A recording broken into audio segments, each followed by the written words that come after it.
My name is Harper Whitmore, and until that night, I thought I knew exactly who I was, the eldest daughter of a powerful man, a quiet disappointment in designer heels. I was 34, an art restorer in Chicago, the kind of woman who smelled like varnish and old books, while the rest of my family smelled like money and legacy. Then, during my father's lavish 70th birthday party, everything shattered. He raised his glass, smiled for the cameras, then slapped me across the face so hard the room froze. "You're a disgrace to the family name, Harper," he roared. "I'm cutting you from the $230 million will." The guests gasped, phones lifted, flashes exploded. Some laughed, some filmed, and I, humiliated, trembling, walked out into the freezing Chicago night, mascara streaking down my cheeks. The next morning, someone knocked on my door. 3 lawyers, and they weren't from my father. When my father's hand struck my cheek, the sound echoed through the ballroom like a gunshot. Crystal glasses clinked, and then silence. Only the slow hum of the chandelier filled the air before the whispers began. Cameras lifted. People grinned behind their champagne. Did he just? Oh my God. He slapped her. I could barely breathe. The room tilted, the floor spinning beneath my heels. My father, Richard Whitmore, real estate magnate, stood tall in his custom Italian suit, his gray eyes colder than the marble pillars around us. "You think you can shame me, Harper?" he growled. "A daughter who fixes old furniture instead of running the company? You're nothing but an embarrassment." "Dad, please," I choked, feeling every eye pierce through me. "This isn't the place." "This is exactly the place," he thundered. "Maybe now you'll finally learn your worth." Nothing. He raised his glass again, smiling as though he'd just made a toast. Around him, people awkwardly clapped, unsure if this was some cruel family joke or a real public execution of pride. My stepmother, Vivian, immaculate in her emerald gown, placed a perfectly manicured hand on his arm.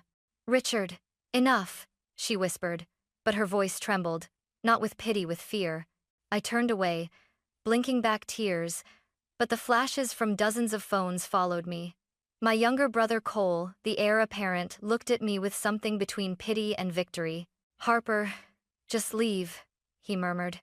"You're making it worse, making it worse." As if I'd started any of this. I grabbed my clutch, ignored the murmurs, and pushed through the crowd. Outside, snow was falling softly, muting the city's noise. I stood there in the cold, breath shaking, cheek burning, mascara dripping onto my gloves. That slap wasn't just skin on skin.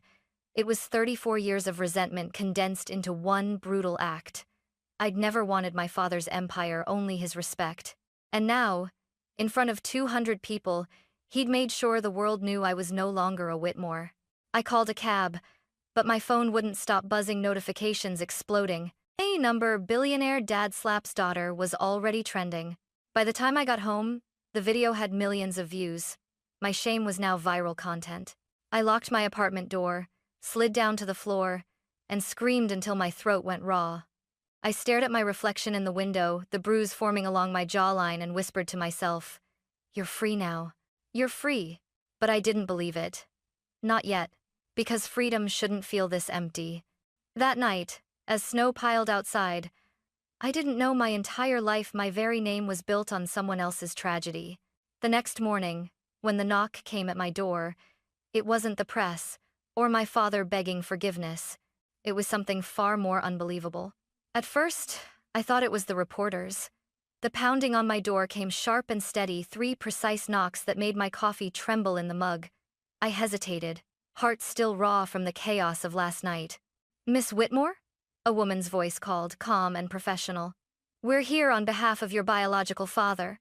I froze. Biological father?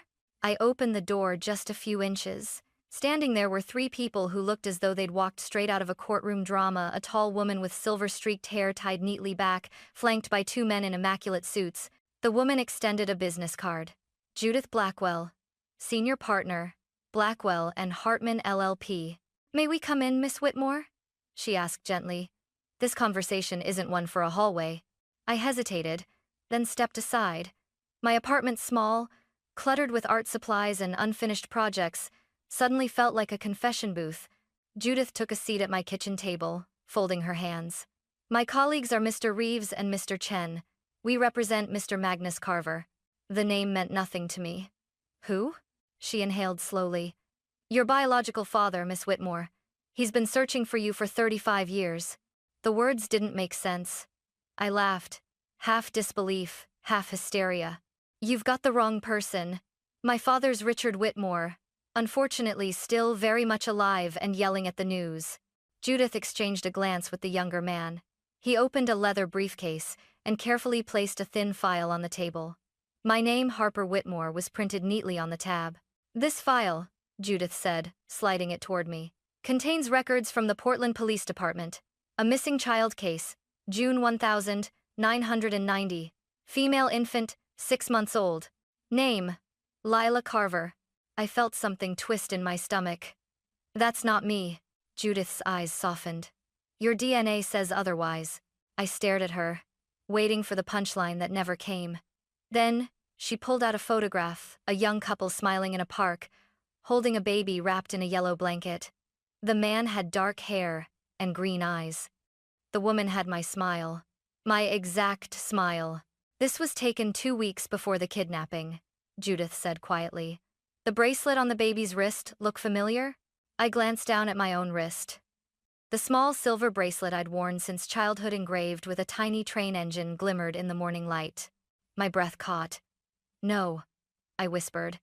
My father gave me this. He said it was a family heirloom. Judith's voice gentled, almost maternal. It was, just not his family's. Something inside me cracked. The room seemed to fold in on itself, and I sank into the chair. My father, the man who slapped me, disowned me, wasn't my father at all. And the people I'd called family had built my entire life on a lie. Judith opened the file fully now, her manicured fingers moving with surgical precision. Page after page slid across my kitchen table reports, faded photographs, newspaper clippings. This is the official case file of the kidnapping of Lila Carver, the 14th of June 1990, she began. You were taken from Laurelhurst Park in Portland, Oregon, while your nanny was distracted by a woman asking for directions. I pressed a trembling hand to my lips. That's insane. My mother Vivian, she couldn't have— Vivian Whitmore, Judith interrupted gently. Matches the age-progressed composite of the suspect the police had 35 years ago. The FBI reopened the case 3 months ago, after a DNA match appeared in a genealogy database. That match was you. I felt the blood drain from my face. My voice cracked. You're saying she kidnapped me? Yes, Judith said softly. She and your husband Richard Whitmore falsified adoption documents through a closed agency in Mexico. They paid off a clerk to backdate everything. The younger lawyer, Mr. Chen, opened a separate folder and produced a birth certificate. My birth certificate. Not the one I'd grown up believing. Your biological mother was Eleanor Carver, a teacher. Your father Magnus is an aerospace engineer. He's spent the last 3 decades building one of the largest renewable energy corporations in the US, and searching for you. I stared at the photo Judith slid next Magnus and Eleanor in front of a small house, holding a baby. My baby self. My chest tightened as if a band were being cinched around my ribs. I don't understand, I whispered. Why me? Vivian's voice echoed in my memory. After 3 miscarriages, I thought I'd never be a mother. In the vein. The words hit differently now. Judith continued. Your nanny at the time, Maria Santos, confessed on her deathbed that she was paid $50,000 to look away for 5 minutes. She thought it was a private adoption, not a kidnapping. When she realized what had happened, she was too terrified to come forward.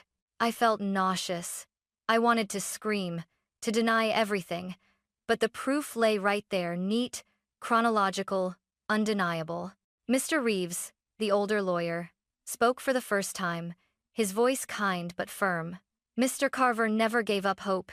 He updated his will every year, leaving a place for his daughter in case she was ever found. Harper, that daughter is you. Silence hung thick between us. Mr. Carver's estate is valued at over $2 billion, he added. But that's not why we're here. He doesn't care about the money. He just wants to see his child again. Tears welled in my eyes.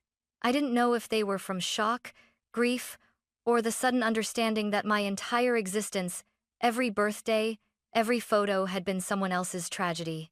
Judith's voice softened. He's waiting downstairs, Harper. If you're ready, he'd like to meet you. My heart stopped. He's here? For a long moment, I couldn't move. My breath came shallow, uneven. My mind kept repeating one sentence over and over, he's waiting downstairs. Judith stood quietly, giving me space to process. The ticking clock on my wall sounded deafening. I wiped my cheeks, took a trembling breath, and finally whispered, "Okay, I'll meet him." We rode the elevator in silence. My reflection in the metal doors looked pale, unfamiliar, like a stranger wearing my face. When the doors opened, the morning light flooded in, almost blinding. Standing near the building's entrance was a man in a dark gray coat, tall, composed, but with eyes that carried 35 years of loss. His silver hair glimmered faintly under the lobby lights. When he saw me, he froze, and for a moment, I saw the exact same green eyes that looked back at me in the photo upstairs. He didn't rush to me. He simply whispered, "Lila?" My throat closed. I think so," I managed to say, tears already spilling down my face. He took a hesitant step forward, voice shaking. "You still have it, the bracelet?" I looked down. The tiny silver train gleamed softly on my wrist. "You gave me this?" I asked, my voice breaking. His answer was just a nod, and then, "Your mother picked it out. She said you'd love the sound of trains." He covered his mouth with one hand, trying to contain a sob. For a man who had built an empire, he looked utterly fragile. "I wore the matching one every day," he said. "Every single day, hoping I'd see you wearing yours again." I didn't even realize I'd moved until I was standing in front of him. When his arms went around me, something inside me cracked open. He smelled faintly of cedar and rain, like home, a home I'd never known but had somehow always been missing. For the first time since that awful night, I felt safe. We stood there for a long time, just breathing. When we finally stepped apart, he wiped his eyes, smiling through tears. "Your mother, she would have loved to see you. She passed 5 years ago, but she never stopped believing you were alive." Ah, the words hit me harder than the slap from last night. "She's gone?" I whispered. He nodded. "But she left something for you, letters, journals, even the nursery she kept untouched all those years." A sob escaped my throat. "She kept my room? She refused to let me repaint it," he said, voice trembling with love and grief. "Every birthday, she'd leave a little gift inside. She said someday, you'd come home to open them." I covered my face, crying into my palms. Everything I'd lost, everything I'd never known, had been waiting for me all along. That morning, in the arms of the father I'd never met, I finally understood sometimes family isn't who raises you. It's who never stops searching for you. 2 weeks later, the world that had collapsed around me shattered all over again, but this time, it wasn't my life being destroyed. It was theirs. I was sitting in Magnus's car, parked across from the Ravenswood Country Club, the same place my father, Richard Whitmore. I still struggled to call him anything else, played golf every Tuesday. My phone buzzed with a message from Judith. "It's happening. Stay in the car." Inside the club, laughter echoed from the terrace. I saw him, impeccable as always, wearing his crisp white polo, laughing with his business partners like nothing had happened. Vivian stood beside him, sun hat tilted just so, sipping her mimosa, every inch the picture of control. Then, the FBI cars rolled in. Doors slammed. Agents in navy jackets poured out. For the first time in my life, I saw Richard Whitmore's smile disappear. He turned, confusion flickering, then anger. "What the hell is this?" he shouted, backing away as 2 agents approached. "Richard Whitmore, Vivian Whitmore, you're under arrest for the kidnapping of Lila Carver 35 years ago," one of them said, voice steady and loud enough for the crowd to hear. Gasps rippled across the terrace. Golfers froze mid-swing. Phones came out, recording everything, poetic justice in real time. "This is insane," Richard bellowed, his voice cracking as they took his wrists. "I raised her. She's my daughter." "No," I whispered from the car, watching through the glass. "You stole me," Vivian began sobbing, mascara bleeding down her cheeks. "We just wanted a child," she cried, as if that could erase 35 years of deceit. I loved her. But love built on lies is still a cage. When they led them to the cars, the same socialites who had once recorded my humiliation now captured their downfall. I thought I'd feel triumphant. I thought watching him dragged away in handcuffs would fix something inside me. It didn't.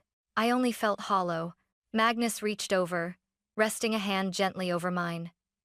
"You don't have to watch," he said softly. "I do," I murmured. "They took 35 years from you, and from me. I need to see how it ends." Richard's eyes found me through the crowd as he was pushed into the back of the police car. For the first time, there was no anger, no superiority, only something close to regret. His lips formed the words, "I'm sorry." I turned away. The world would know now, every paper, every channel. The perfect Whitmore family was nothing but a story stitched together by lies and fear. That night, as the headlines blazed, "Billionaire couple arrested in decades, old kidnapping," I sat in my apartment, staring at my reflection. I wasn't Harper Whitmore anymore. I was Lila Carver. And for the first time, that name didn't feel like a stranger's. It felt like the truth. When the court hearings began, my world turned into a blur of headlines and testimonies. Every network wanted an interview. Every magazine wanted a photo. But all I wanted was silence and answers. Magnus refused every offer to exploit the story. "We're not selling pain," he said simply. Instead, he took me home not to his mansion or company headquarters, but to a modest 2-story house overlooking the Oregon coast. "This," he said quietly as he opened the front door, "is where your mother kept waiting." The moment I stepped inside, the air changed. The scent of old lavender and ocean salt filled the space. Everything was frozen in time, the floral wallpaper, the rocking horse in the corner, even a faded photo of a baby girl with a silver bracelet taped to the fridge. My hands trembled as Magnus handed me a small wooden box. The latch creaked as I opened it. Inside were dozens of envelopes, all addressed in delicate cursive. "To my Lila for when you come home." I couldn't breathe. My knees went weak. The first letter was dated the 14th of June 1990, the day I was taken. "My sweet girl, if you ever find this, know that not a day passes without me believing you're still out there. When I hear a train whistle, I imagine you laughing. When the rain hits the window, I imagine you sleeping safe somewhere." Ah, tears splashed onto the page. My vision blurred as I read the next. "Your father built you a toy chest. It's still in your room. He polishes it every year on your birthday. We never stopped celebrating you." I pressed the letter to my chest and sobbed deep, aching sobs that came from a place words couldn't reach. Magnus knelt beside me, his own tears falling silently. She was extraordinary," he whispered. "When the police told us the trail was cold, she refused to give up. Every year, she mailed a photo of us to the Missing Children's Center. She said, if she ever sees us, she'll know where home is." I looked around the room. The nursery walls were still painted pale yellow. On the shelf sat a row of tiny books, their spines cracked from years of waiting. "I missed her whole life," I said, voice breaking. Magnus shook his head gently. "She wouldn't want you to think that way. You're here now. That's all that matters." I turned back to the letters, reading through them one by one, until the light outside dimmed. Each one was a heartbeat, each word a bridge reaching across time and grief. And for the first time, the hole inside me, the one carved by lies and loss, began to feel a little less empty. Because even though my mother was gone, her love had been waiting for me all along. Weeks passed, and life became a strange mix of freedom and mourning. The media moved on to the next scandal, but I was still living inside the ashes of 2 lives. Harper Whitmore, the daughter of privilege and cruelty, and Lila Carver, the child who had been stolen, loved, and lost. The court summoned me to testify during Richard and Vivian's trial. Judith said I didn't have to face them, but I knew I needed to. Closure doesn't come from silence, it comes from confrontation. When I walked into the courtroom, all eyes turned. Richard sat at the defense table, his silver hair perfectly combed, but the arrogance was gone. Vivian looked smaller somehow, her hands shaking in her lap. The judge called me forward. My heels echoed on the polished floor. "State your name for the record," the clerk said. I took a breath. Lila Eleanor Carver. For a moment, the room went still. Richard's eyes lifted toward me, a flicker of disbelief, maybe even shame. Miss Carver, the prosecutor began, can you tell the court what you remember about your upbringing? I swallowed hard.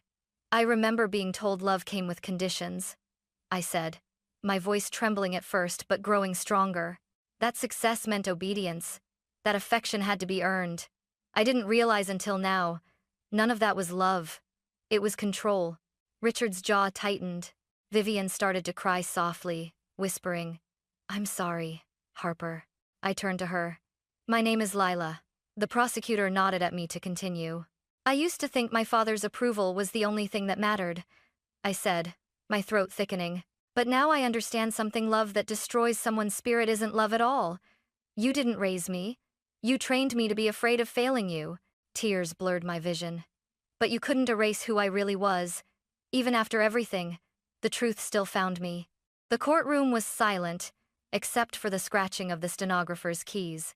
Richard stood suddenly, ignoring his lawyer's hand on his arm. I wanted to give you a life, he shouted. Better than the one you would have had. The judge's gavel slammed. Mr. Whitmore, sit down. But I didn't flinch. I met his eyes, the same eyes that once looked at me with disgust, and said quietly, You didn't give me life. You stole it. His face crumpled. He sank back down, defeated. When I left the courtroom, the cold air outside hit me like a cleansing wind. I exhaled for what felt like the first time in years. Magnus was waiting near the steps, holding a warm coat open for me. You did well, he said softly. No, I whispered, taking his arm. I finally did right. For the first time, I wasn't running from my past. I was facing it and walking towards something real. ChatGPT Darnoy. It's been 6 months since the verdict. Richard and Vivian were convicted on multiple counts of kidnapping, fraud, and obstruction.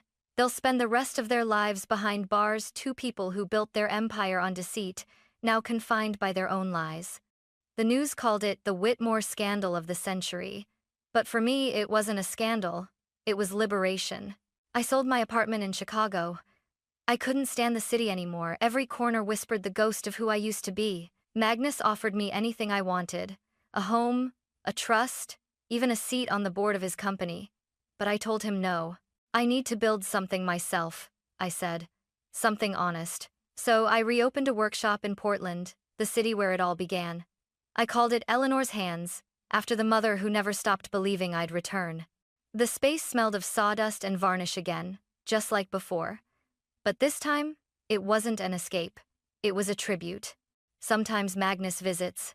He sits quietly, watching as I restore antique pieces, breathing life back into things time forgot. You got that from her, he told me once, smiling. Eleanor used to fix everything, broken toys, broken chairs, broken hearts. Every evening, before closing, I light a candle beside the box of letters from her.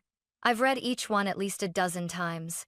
Her handwriting has become a map I follow back to peace. One letter, the last one she ever wrote, ends with these words. If you ever find your way home, my darling girl, remember, your life didn't start with what was stolen. It starts with what you choose to rebuild. I've memorized that line. It's become my mantra. The mahogany desk I once restored for Richard now sits in my studio. Magnus bought it from the estate auction, insisting it should stay where it belongs with you. At first, I wanted to burn it. But then I realized that desk doesn't represent him. It represents me, the woman who turned pain into purpose. One afternoon, as the sun poured through the workshop windows, Magnus handed me a small velvet box. Inside was the matching silver bracelet, the one he'd worn for 35 years. I think, he said softly, they should be together again. I clasped it next to mine, feeling the cool metal against my skin, two halves of a promise finally whole. I'm not Harper Whitmore anymore. I'm Lila Eleanor Carver. And though my story began with lies and loss, it ends here in truth, in forgiveness, and in the quiet hum of a workshop by the sea, where every piece I restore feels like I'm repairing a little part of myself. Because sometimes, the life you were meant to live is the one you have to build with your own hands.